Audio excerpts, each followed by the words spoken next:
ऐतिहासिक अंदमान निकोबार बेट छत्रपती संभाजी महाराज यांना आपल्या सगळ्यांच्या वतीने त्रिवार मानाचा मुजरा करतो।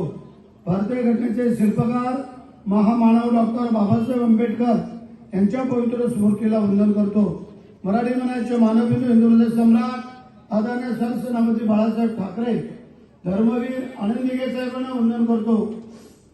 महाराष्ट्र राज्याचे उमेदवार सुमितजी तात्रे, मनोजजी खांडेकर, आमचे ताडकर चंद्रजी चितरकर, नौशेख तेलंगे, भारतीताई सिंगापूर त्यांच्या लग्नाच्या आधी त्यांच्या विजयाचा दाब तुम्ही उडवा।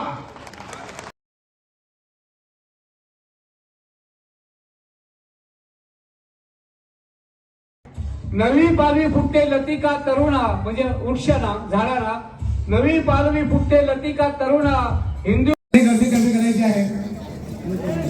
येथे पत्रकार मित्र आमच्या उपस्थित आहेत। रतनजी पत्के आहेत, महेंद्रजी मारे आहेत, नारायणजी म्हात्रे आहेत।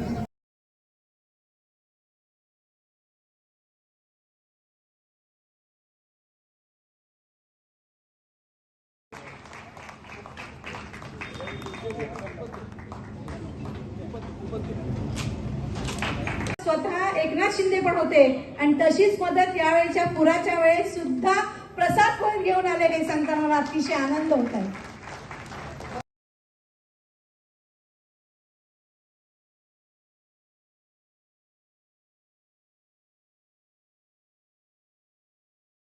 हा जनसमुदायामुळे तुम्ही निवडून येणार आणि मी गवाही देते, कारण एकटा कधी उमेदवार निवडून येत नाही, त्याच्या आम्हाला ही जनसमुदायाची ताकद लागते। एवढी ताकद विराट असल्यानंतर तुम्हाला कधीही कुठल्याही बाबतीत ही चिंता पण करण्याची गरज नाही। उभं राहून नमस्कार करायचा असतो, लक्षात ठेवा। अंजली हिराजी दुर्वाजा, अरुणा जानू हांबे या 3 उमेदवारांना जनशक्तीचे उमेदवार आपण मंडळींनी सगळ्यांनी दिलेले आहेत, लक्षात ठेवा। आता काही लोकांची मक्तेदारी तर मोडीत काढावीच लागणार आहे, कारण आपण सगळ्यांनी पाहिलं एक सामान्य कुटुंबातले हे 3 उमेदवार आपले उभे आहेत। आमचा सुमित काते असेल।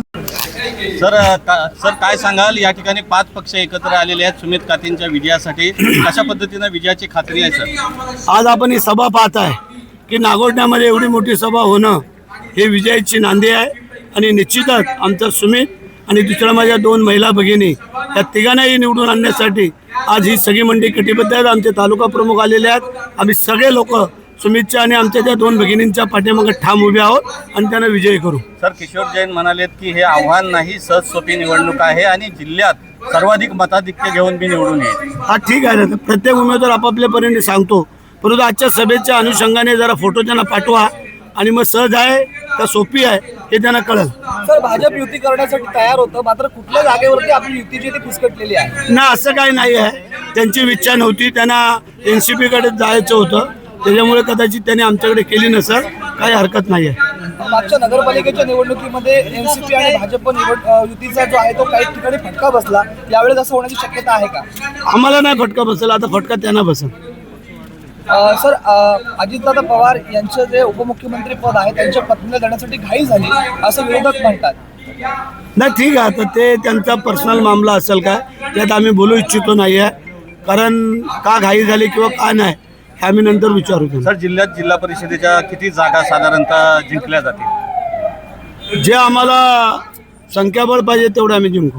तर तुमच्या मतदारसंघामध्ये दासगाव मधल्या गावाने रोहयो गाव आहे, त्यांनी आता पूर्णपणे अजितदादा पवार यांच्या गटामध्ये गावकीने प्रवेश केलेला आहे।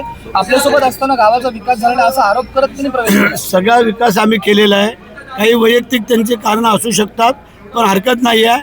आमचे पण प्रवेश चालू आहेत आणि तुम्हाला 9 तारखेला दिसेल। सर, विकास भोगावले देखील आता निवडणुकीच्या रिंगणामध्ये आहेत, त्याकडे आपण कसं पाहता? त्याकडे विजयाच्या दृष्टिकोनातून पाहतो आम्ही आणि सगळ्या सीटा आम्ही विजयी करू। धन्यवाद।